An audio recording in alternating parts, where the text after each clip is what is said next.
Sometimes there are challenges that I face. Maybe things are not working well. I'm having a very bad day, very bad week. Or sometimes there are conflicts with your colleagues or your expectations. This happen. This happen in every company, especially in startups, wherein again, like I said, you don't know what you're working on exactly. You have to figure it out. So coaching in a way, it really helped me. Just talk to myself. I even got coached quite a few times. So I think I learned a lot more about myself.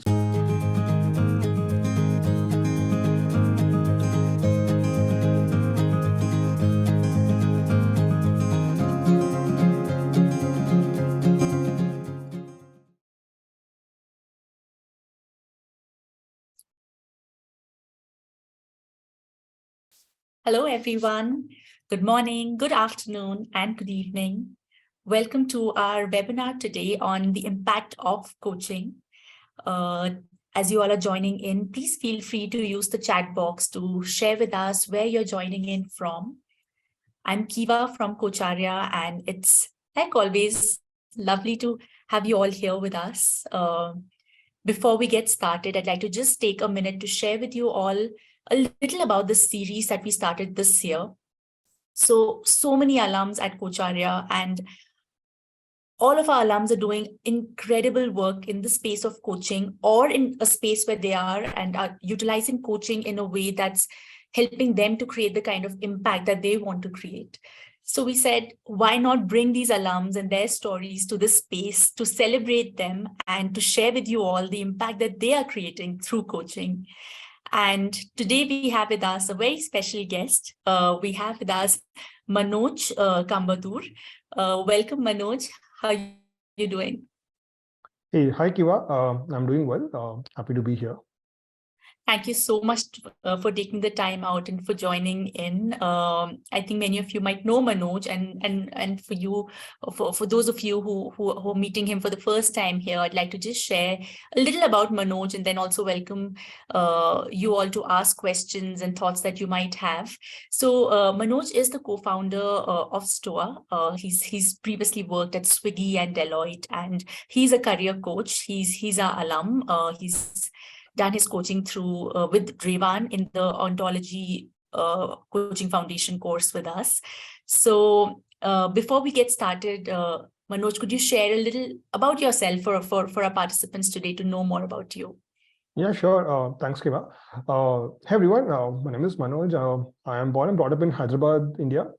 After my schooling, I pretty much lived outside for most of the time. I went to a university called Bitspilani, which is in the middle of a desert in India. So made many good friends there and learned value of people and not the place for luxuries. Gradually, professionally, I worked in consulting. I worked at a couple of venture capital firms in India and US, and one for a Japanese firm. And then also dabbled my feet into startups. So I was part of Swiggy when it was very new, it was very small. And for the last 3 years, I've been working in education field. And in between, I did my completed my formal MBA degree in the US at University of Texas, Austin.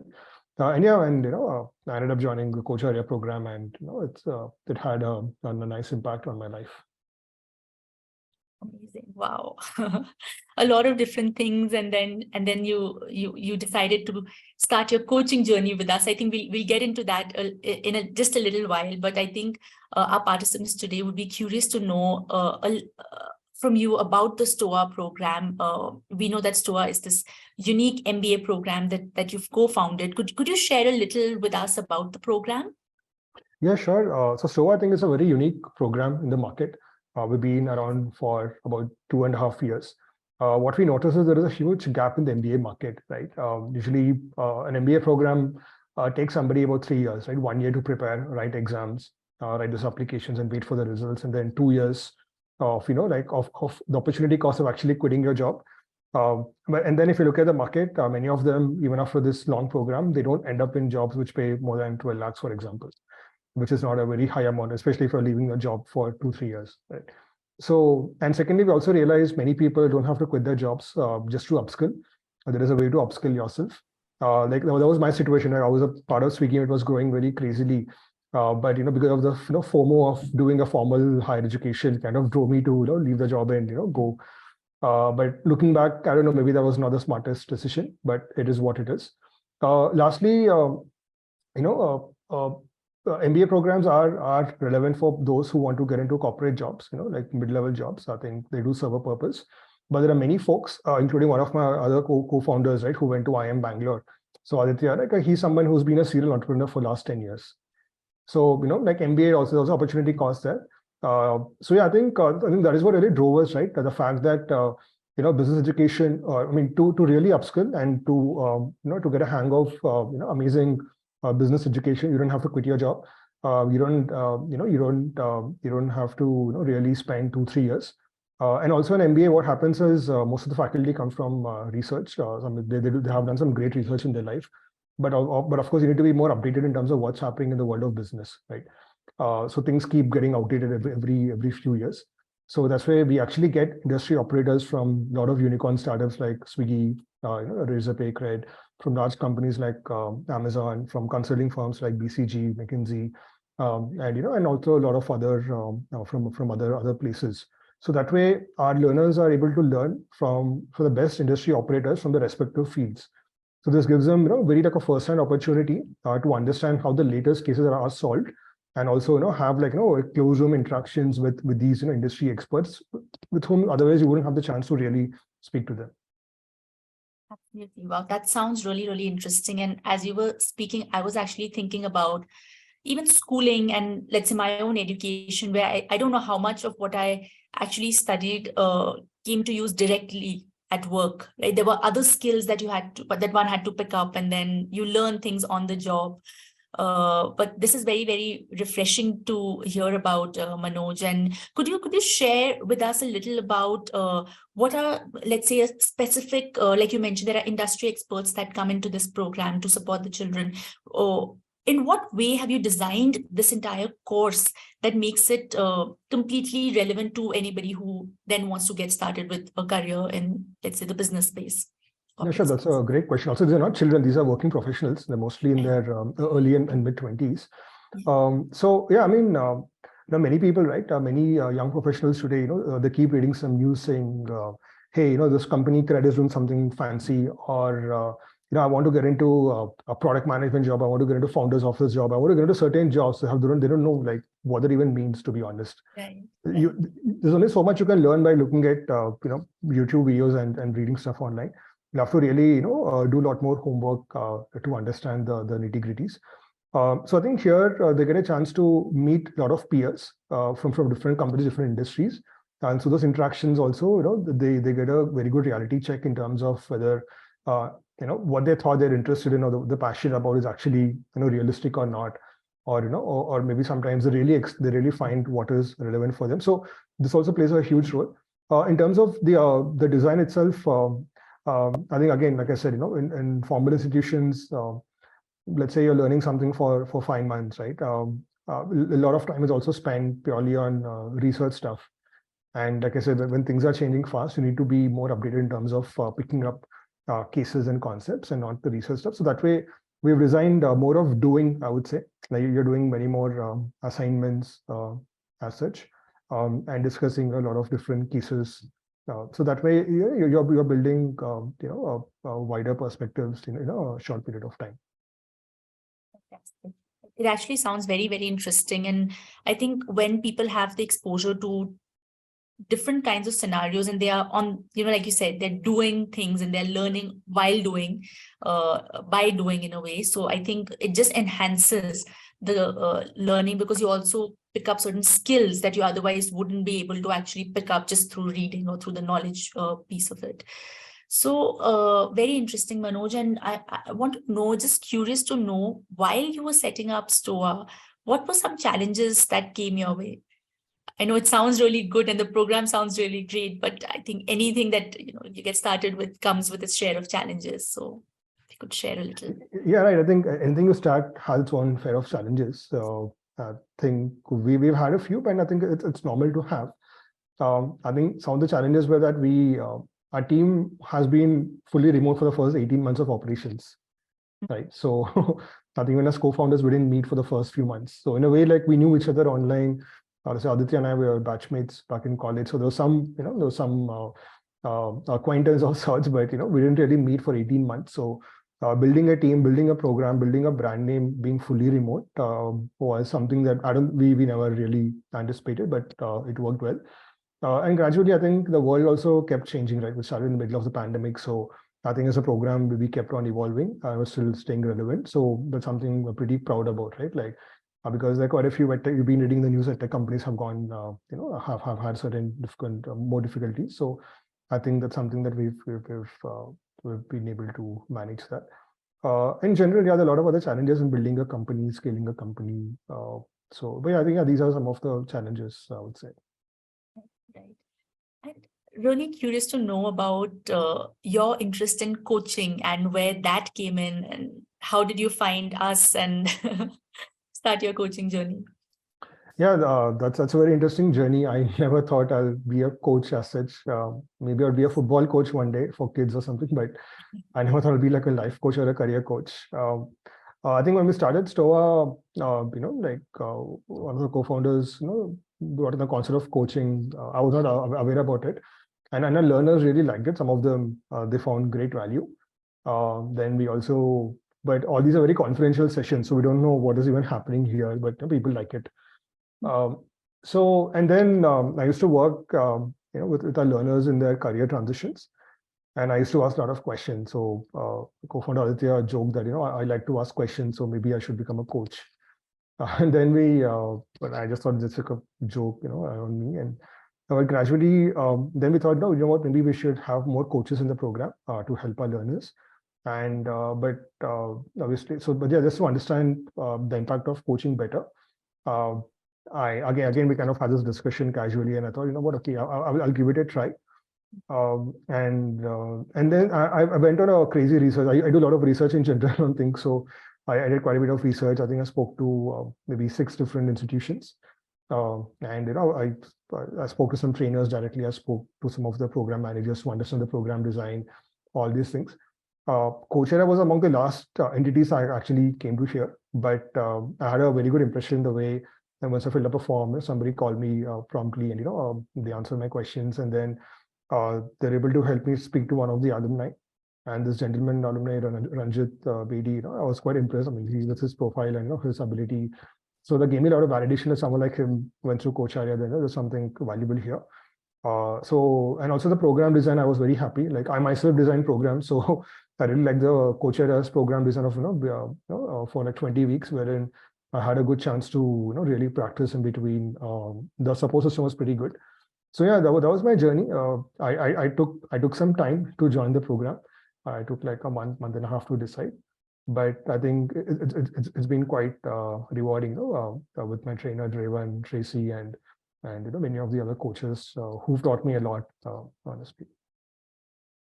So good to know about this, and good to know that after so much research, you finally decided to join Coacharya, and there was alignment with respect to how you probably see program design. So thank you, May, for sharing here. Yes, thanks for that link. For our participants, do click on that and to see the wonderful work that Manoj and his team are doing at Stoa. Manoj, you mentioned a while back that coaching as a practice is something, certain concepts that you've brought into the Stoa program as well. Could you share a little about that? Like, how have you seen that play out?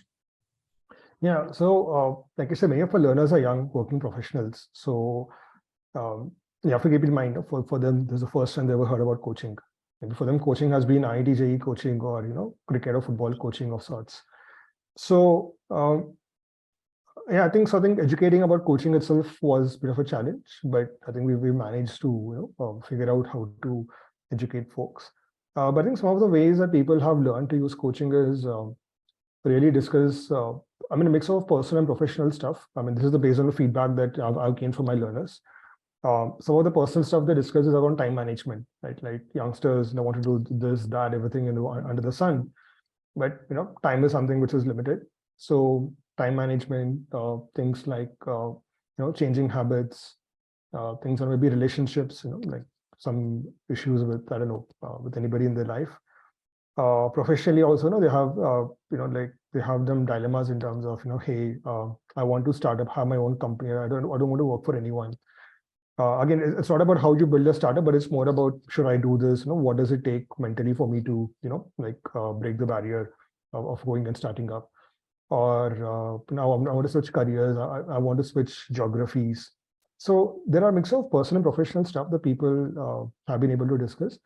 I think one of the biggest takeaways is for youngsters, right? I think what we need to keep in mind is until that point in time, they never had anybody to talk to like this. I think few people are lucky to have maybe like a parent or a uncle, aunt, or a cousin or a sibling or a best friend to speak to. But even they are not trained coaches or trained professionals to help them navigate it. Right? Invariably, people end up giving some kind of free advice, but they never had a person who's going to sit and unconditionally listen to them for an hour or so, and help them navigate through their challenges. So I think that I think is a huge value addition for them. Like you said, at times people, a friend or a mentor can probably hear you out and maybe share what they think. But I think a skilled, a trained coach with the expertise and the knowledge and the skills that they have, they create a different kind of a space that, helps let's say in your case, maybe the students to empower themselves to find solutions that probably they're looking for the problems that they face.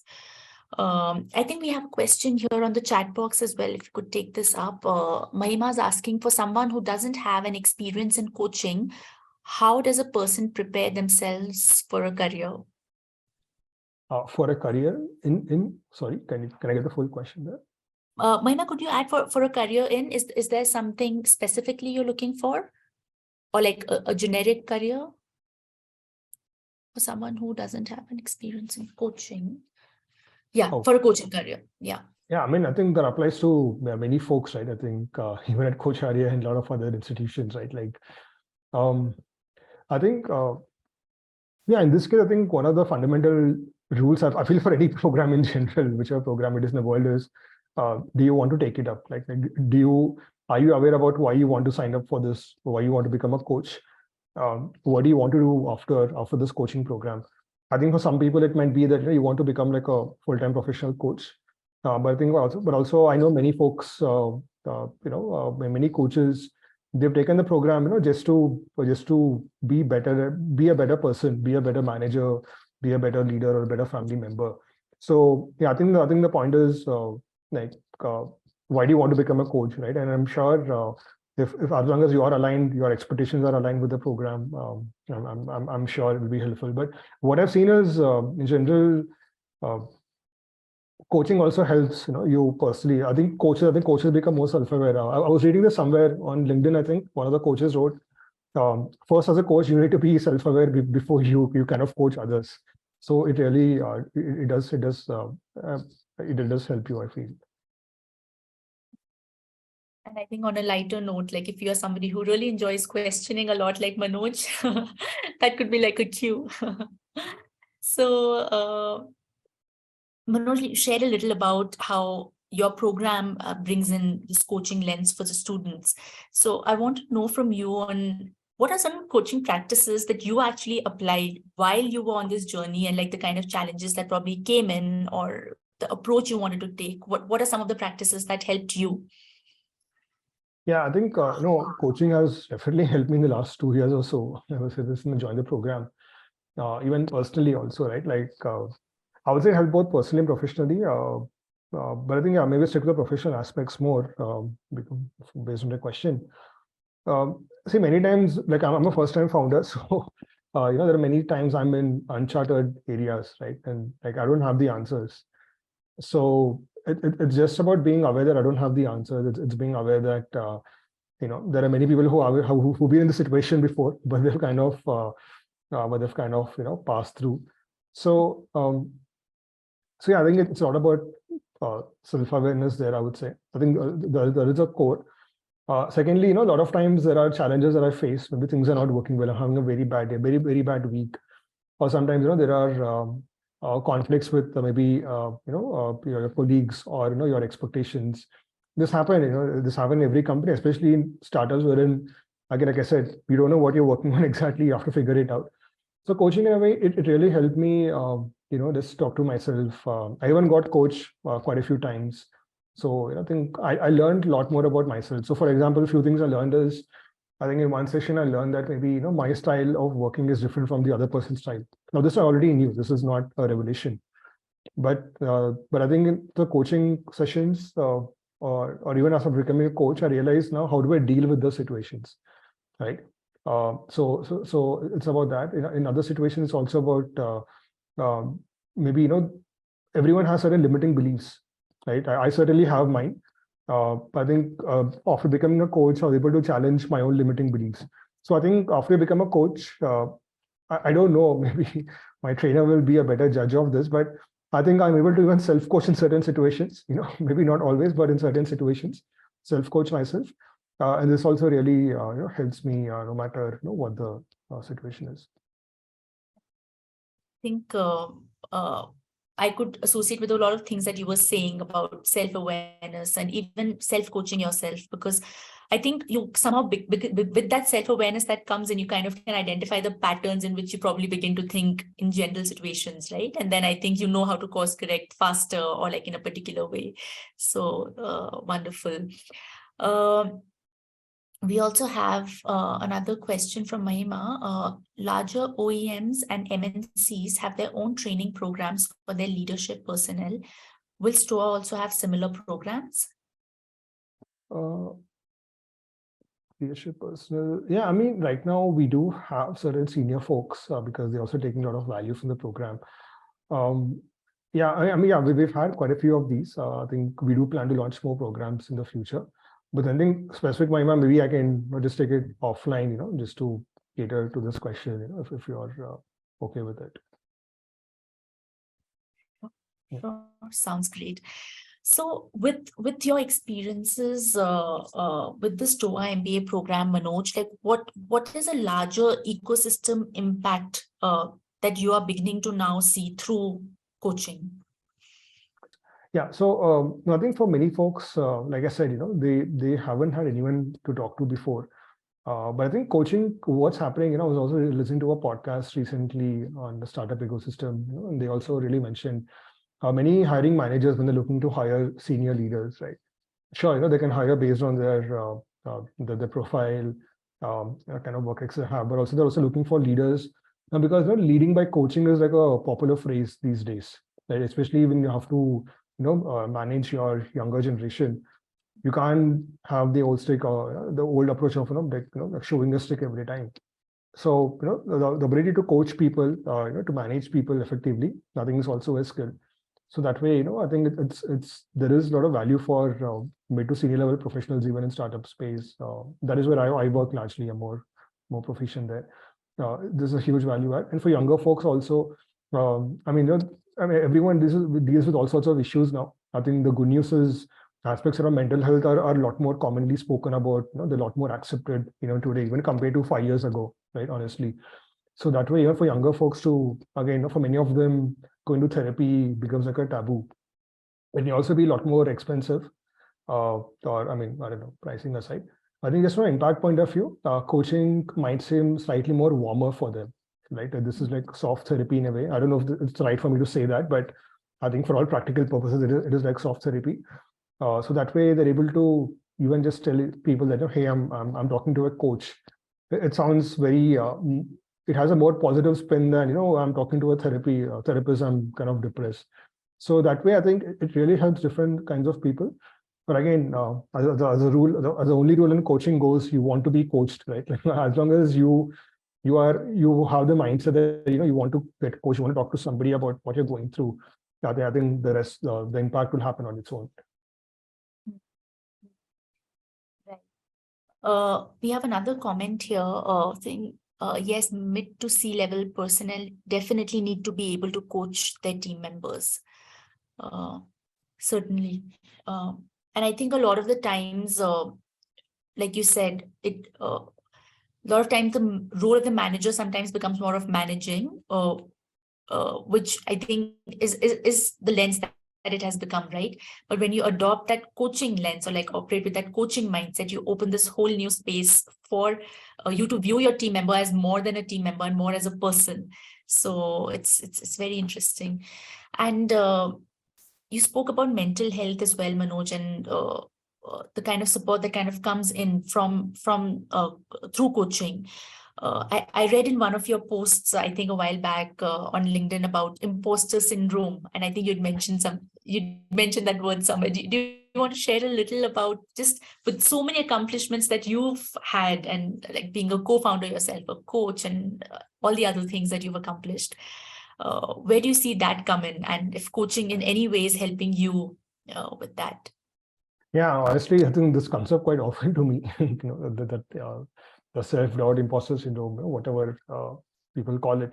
And honestly, even recently, I've had a few conversations with an old school friend, with an old college friend, and somebody else who's a very smart young chap. And I think all of them had the similar issues, although I think all of them are doing fairly well in life. But I think my take on this, I've thought about it a lot in the past, is I think there are two different ways of looking at imposter syndrome. One is maybe somebody is maybe really an imposter, you haven't achieved much in life. I think that kind of a mindset also, keeps me grounded, and we're very pragmatic in terms of always, doing better and striving for better. So I think that's always there. Especially again, today's world, things keep changing every few years. So I think it's good to have that mindset, having a growth mindset and always learning. But I think the biggest issue in imposter syndrome is honestly more based on expectations, based on the external expectations. This can come from your family or your friends, right? Like parents, especially in India. You can look at your neighbors and look at your cousin, who are doing much better. I think this is a never-ending thing. And also, you look at some of your friends or your peers. Now, maybe I'm in my 30s, and obviously I have some certain friends who've done incredibly well in life already, right? So you always feel, hey, I'll probably never reach that level, but I think it's completely fine, right? So I think, and also I've also gotten coached on this, maybe a couple of times or more, just becoming more self-aware about, why I have this kind of a feeling. And I think I've come to a realization that, yeah, I mean, pretty much all of us have our own career paths, career goals. Just have to keep moving forward. And yeah, I mean, comparing with each other, I don't know, it won't serve too much purpose, beyond a point. So I think it's good I actually feel it's good to have this kind of feeling sometimes, just to keep yourself updated in life. But at the same time, you have to have your own goals, and and yeah, just be positive, and I mean, as long as you keep doing your stuff, you'll kind of reach a good place. And you mentioned that you touched upon it, let's say, through coaching sessions, and it kind of helped you to bring in that awareness. What do you think is the difference, Manoj, that comes in? Because I think intellectually people do always kind of know it somewhere, right? But like, what is it that happens differently that in a coaching session that kind of gets to that level of acceptance? Yeah, I mean, I think just a disclaimer. I think everyone's coaching sessions would be different, right? Obviously, based on what they want to discuss and based on the coach's style. But I think, I mean, you have this cliche, right? Tip of the iceberg. So the feeling that, what, I have imposter syndrome, or, I don't feel good about something, is a tip of the iceberg. I think a coaching session literally takes you to the bottom of the iceberg and then on your way up. So that way you're able to really touch upon a lot of the inner inhibitions, or your internal triggers. And so I think that's what happens in a coaching session in a nutshell. Now the exact specifics depend on what you want to talk and the coach. A question that's been on my mind is, I think I didn't even ask you this in the first session that when we met to discuss the webinar the first time, was why Stoa? What does Stoa mean? Or like, where's the name come from? If you could share a little. Yeah, sure. I think the other team members were involved in this. So the credit goes to them. So Stoa, it's based on a Greek center of learning. Like you heard of the term Stoicism. So it's based on that. Like, so Stoa is like a center of learning. People just come together and learn. And yeah, so I think, that's pretty much what it means. So Manoj, if you had to zoom out, like with the experiences you've been having with Stoa, with the kind of learners who've come in, with the coaching lens that you've brought in, how do you think Stoa is in many ways redefining education, and in a way, the way employment can be looked at, and the way people begin to function within teams and companies as a result of all of that? Yeah, I think that's a great insight what you pulled out. I've already spoken about the fact that you're learning on the latest business cases and from industry operators. So I already mentioned about that. But I think if you really go deep into what a learner goes through in the program, right? You're also working with your peers, people from different companies, different backgrounds on solving problems. So you're learning those perspectives, and uh, and usually, I think everyone at some point in time, you have an issue working with a teammate, correct? So we will tell you in advance that you will have issues working in teams. Now just to deal with it, right? So that way we give them exposure to work on a very complex problems in a short period of time with people with whom they kind of disagree. And secondly, also certain people. Now, the point about coaching, right? Now, if you look at companies, most managers are basically well-performing individual contributors who get promoted. That even happens to people in their young 20s. It happens quite often. So I think through coaching experience, let's say through Stoa, dealing with complex, uncertain problems, dealing with all sorts of people, they're able to become a better manager. Now, see, once if I'm a manager and I tell a bunch of people under me that, no, hey, listen, you have to do this, they will do this because they are told, right? The manager told them. But in Stoa, when you're working in teams, you're all peers. There's no hierarchy there. So you need to really lead through persuasion. Like that is not easy. And not many get the opportunity to practice in real life. So yeah.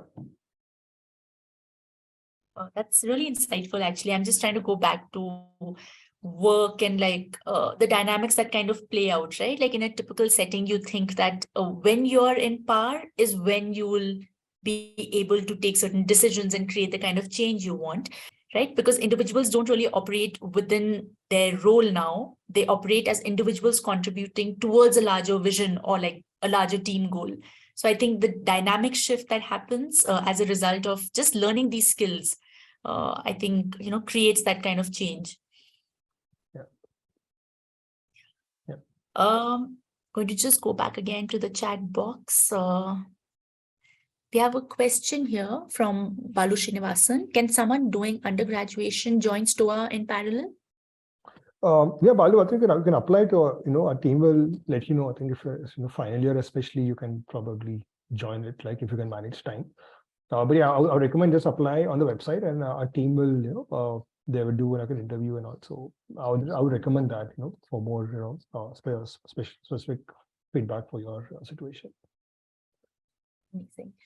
We also have a question here from Khyati. With most startups, the critical piece is to be able to create trust with its customer base. How did you do that while being a new player in the education space? Great question. Oh, yeah, I think that's a great question. So thanks a lot.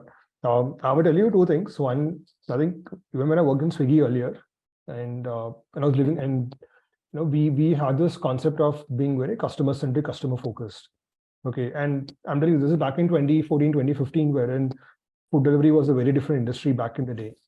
So I think we did it pretty much, kept the customer in mind and did whatever it takes, to fulfill the customer promise, whether it's delivering in 30 minutes, whether it is refunding for a wrong order, whatever the issue was there. So I had this mindset, and then further, and then after that, when I went to US, I could see what customer centricity means, from certain brands, especially Amazon. Like, when I had a bad experience in US and Amazon, it was the response was quite crazy. And some of in the hospitality, then I realized, brands that talk about customer centricity are pretty much highly customer centric. And through my working with consulting and startups, I did realize that customer experience does become a differentiating factor. And even so, honestly, I'm very proud of the team that we have, right? Like, we're extremely, the way we deal with all the stakeholders. So I think it's a fantastic team. And honestly, once I joined the coaching program, I learned something, in a coaching session, for example, if I'm a coach, I'm coaching you. It's all about you. It's not about me, right? Like, my job is to enable, a space for you to discuss whatever you want. So even at Stoa, right, one of my learners has a certain issue. I'm also able to apply that kind of framework with them, right? Saying, no, hey, like, I think I should solve the problem for you, and not for me. So, of course, as an institution, we draw certain lines, boundaries, but But this really helps us, be very focused upon our learners. And in general, I think customer experience is a key in today's world. If you really want to build a company, and a customer can be anybody. It's not just the end consumer. It's like whoever is kind of paying you money, or whoever is transacting with you. We have another question from Mukund. It's slightly more coaching oriented, but I'll read it out. With mentorship, very often it's an organic way of developing the relationship between the mentee and the mentor. With coaching, how does an individual find the right coach, since it feels more transactional, at least when making the choice of picking the coach? Yeah, cool. It's a good question. So in coaching, you have this concept called chemistry session, right? If you've heard of it. And I think, so typically, for example, if I want to get coached, right, first I do like a short call with a coach of my choice. And then we see whether we are aligned on the process and what kind of outcomes we want to work upon. And if you're not aligned, then you don't move forward. But once you're aligned, you kind of move forward. I think in coaching, that is what I learned in Coacharya is there are two rules, right? One rule is you as a client, you want to be coached.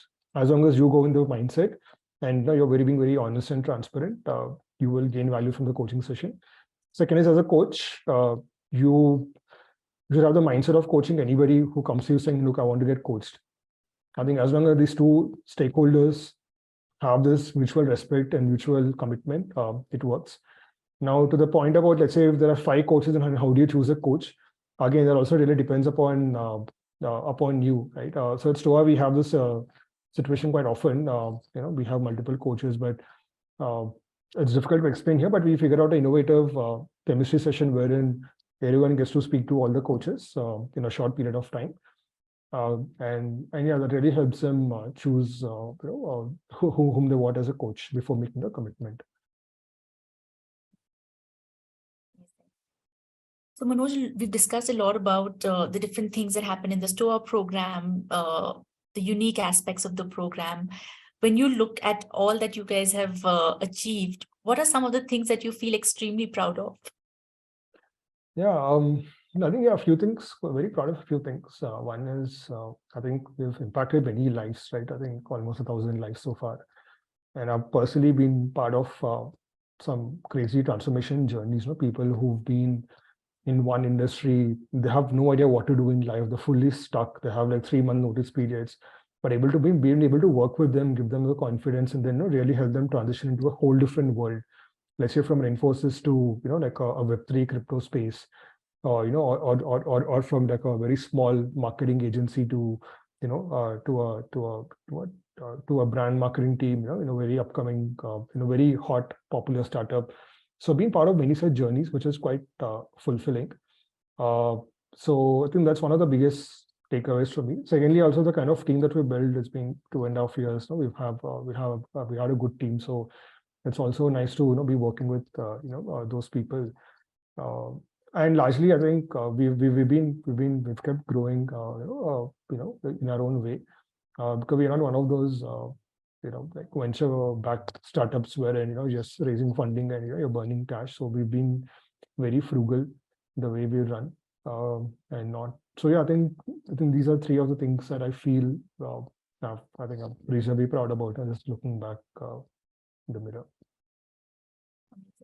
And I think I'm just thinking as a third person, I think it's very inspiring to see that there are people who want to create that dent in the system, right? Which is not just by bringing in something that just supports the current need, but at the same time is asking everybody to question, right? Which is whatever I'm, let's say if I'm enrolling for a regular MBA, is that good enough? If I'm doing a particular kind of a job, is that what I really want to do? So I think that aspect of really questioning, asking, and looking within and understanding what is it that you really need is something that I think I am seeing come out through this program. So this sounds very, very interesting. For our audience that's here with us today, any specific questions, any comments, anything that's coming up for you? Would love to hear from you on anything that's standing out to you in the approach that Manoj and his team is bringing in at Stoa. Would be great to hear your thoughts as well. or any questions that you have. So I think if we do hear from somebody, then we'll definitely take those questions up. So one question that was on my mind with regards to generally education has been around this aspect of skills that are transferable. Like I do look at coaching as a transferable skill, because I feel it's like you said a while back, right? Like it's something that the client learns, and then you actually can pick up those skills and apply them to your life in any situation that you are in. So with the Stoa MBA program, like what are some of those transferable skills that you think across any sector they're relevant? If you could touch upon that. No, I think I keep talking about this quite often, my coaching calls or mentoring calls. In fact, I even spoken a podcast on the same topic last month.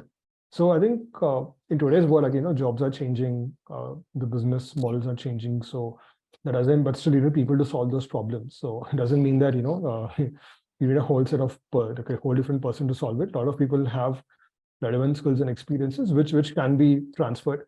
So I would categorize them under soft skills and hard skills. Like soft skills include things like critical thinking, ability to work with people, manage people, work in a team, and open communication, like setting culture. So these things I think are highly transferable. On the hard skills, of course, when if you learn to use certain tools, it can be as simple as Microsoft Excel, or it can be like whatever new tools are coming up these days in different fields in marketing, product sales. It again, because these are basically skills and also mindsets that you can transfer to different areas. And if you can do it in one company very well, you can obviously as long as you are aligned with the cultures, the company goals, then we can also pretty much apply those there. So yeah, I think these are kind of transferable skills, and I think many people do have them. I think people just fail to maybe not be aware that they have these transferable skills in a way. Yeah, maybe they've not actually had certain situations where they've had to very explicitly kind of apply those skills, right? And then when you're put in those situations, you're probably not 100% sure if you're going about it the right way or not, or if you actually have that skill or not. So, Manoj, would you be able to share maybe one or two stories of some learners who have probably gone through the Stoa program and with whom you've probably seen like a huge transformation when how they join, like when they joined the program to when they were leaving the program, or maybe even later?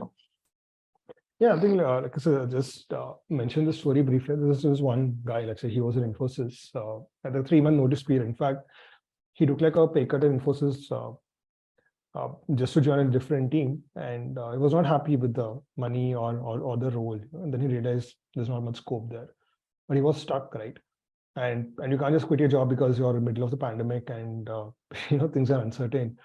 But I think after having a few mentoring calls with him, I was able to help him understand that his skills are highly relevant in certain types of jobs and industries, and he had no idea about it, right? And still to work with him on making his resume and all these things, and gradually he switched to like a fast growing company, and from there he became so confident. Then he started working on other idea in the process, and then he even quit the job to start up something. So I think that was quite a transformative journey. And there have been more such similar journeys, I would say. People stuck in traditional jobs, and within 6 months of Stoa, they're able to transition into very interesting roles in startups. So there are quite a few such similar stories, I would say. There's also one very interesting story. There are also a couple more, I would say, on a different kind, wherein people have probably there are many folks that say they're trying to be like a solo founder, or they are trying to work in the family business, but they don't have the right support, or they don't know what to do. So I think they've gained tremendous knowledge from the program, and also they've built a network, which gave them the confidence to either exit the family business program because they've been controlled there, and then figure out a new career path, or they've learned okay, this is what it takes to build my own business, and they're able to apply those learnings. So these are some of the ways I would say. There are many more stories actually that were difficult to cover. I know I keep hearing that once two alumni hired a couple others because of some referrals and some networking events. So all these things keep happening in the back end that even we don't have a lot of visibility into. What about the faculty, Manoj? You said that you have industry experts coming in. So, like, what kind of brainstorming and discussions actually go down in the background, right, to get certain courses ready? Like, how do you go about that, and how has their experience been? Like, what have you heard about faculty, about them being a part of STOA? Yeah, I think we've been very lucky to have these kind of top industry operators to come and spend their valuable time and experiences with our learners. We never thought we would be in this position when we started off. In the first couple of months, we had zero idea. Like, why would somebody come and teach, right? But I think we've been able to create that need, and I think their experience has been largely good. Many of them, in fact, yesterday I received one message, saying, I want to teach more. Many people keep applying to teachers to many of them are on wait list. But I mean, right now we already, because we have existing instructors continuing, so we've been very happy to have be in the position of our instructors continuing. But these faculty members, they also want to give back to the community in a way. And I think STOA team gives a very structured way, and it's also very like a privileged position to give back.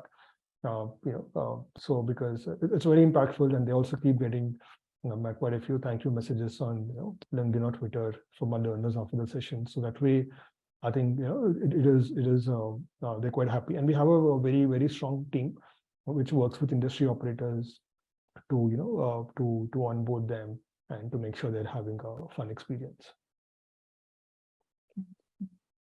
Talking about fun, it was really nice to hear from you on the word fun, right? Like, I think that is something that is so crucial to learning. And if facilitators, I think, are having a good time, I'm sure they create that for the students as well. So, Manoj, with so much uncertainty right now within the corporate space, with so many discussions also on, let's say, wellness and mental health being important, how are some of these important industry trends a part of the STOA program? Can you just explain the question? Sorry, I didn't fully understand. Yeah, sorry. So I was just saying that like, with so many changes that keep happening within the corporate space, and like, let's say if there's a trend of layoffs going on, or there's uncertainty around with people who are part of students who are part of the program, how does STOA kind of prepare them to take on this uncertainty? Because this is something which is cyclical in certain ways, right? Like, once you're in the system, it's not that you're not going to be a part of it, right? So is there something that STOA does to help with these kind of ambiguous and uncertain times? Yeah. Unfortunately, these things keep happening. So I think for those who are actively part of the program, right? I think they do find a lot of value through the networks, through the classes, and also I think they're able to keep they're able to upskill themselves constantly. So I think that is how they would engage. But what I notice is quite a few alumni, unfortunately, not quite a few, I think like a few, maybe a handful of cases, I've heard anecdotally they were laid off by the companies. But luckily, the community really helped them, in terms of, let's say, some of them went on trips together, some of them kind of, they're able to just, hire, when somebody say, hey, I'm looking out for opportunities, on our community channels. Somebody reply back, say, hey, we are hiring for this, apply, right? So I think the community aspect really comes into play. And like I said, many of these stories are something that I'm not even aware about, but I keep hearing after 2-3 months after they happen, that, hey, what, that person, whatever, they lost their job and they were hired by another member. So that way the community really helps. Right. So, Manoj, we're just about 5 minutes more for the webinar today, and wanted to hear from you on where do you see STOA in the next couple of years? What's your vision for STOA? I mean, I think last 2.5 years we've taken our time to make sure we are doing things right. So it's been a slow and steady growth for us. I want to continue that. Maybe launch some newer programs, or expand what we're currently doing. So those are the plans for us. I know I'm saying it a bit vaguely, but Yeah, I think we know that we are able to create impact, and we have quite a few stories, and we're creating impact in different ways. So we just want to continue doing it. There's a massive need for people to not quit their job, or and but to upskill, learn what's latest out there. So I think there's a lot of relevance there, and we want to scale our impact to to more people. So for our participants who are here today, like what's a message you'd like to leave them with regards to your work at Stoa, or with regards to coaching, like any piece of advice, anything from your experience? I don't know, I think it'll be very vague and generic, but no, I think through coaching, through entrepreneurship, I've learned that nobody has answers to everything, or it's actually okay to be in certain situations, not so happy situations in life, but it's just okay to just be aware of that, and just keep moving forward. Yeah, I think comes a lot about self-awareness, and what are you at peace with in life. So I don't know if it makes sense, but this is my takeaway, I would say, in the last couple of years. No, definitely makes sense. And I think it's a journey that we are all on ultimately, right? So I think it's just about taking that step and then seeing what emerges, and then taking the next step forward from there. But thank you so much, Manoj, for this interesting conversation today, and got to learn so much from you on how you approach your work and how coaching has influenced the program at Stoa in certain ways, and how you tackle challenges that come your way. And really appreciate you taking the time out. And once again, I apologize for the technical glitch, and to the audience as well. Thank you so much, everyone, for joining in. We hope to see you next Wednesday, the same time. As we are closing out, just want to share with all of you a little bit about a few upcoming programs that we have at Coacharya this month. Many of you might have received our email as well. So we have 3 coaching foundation courses coming up.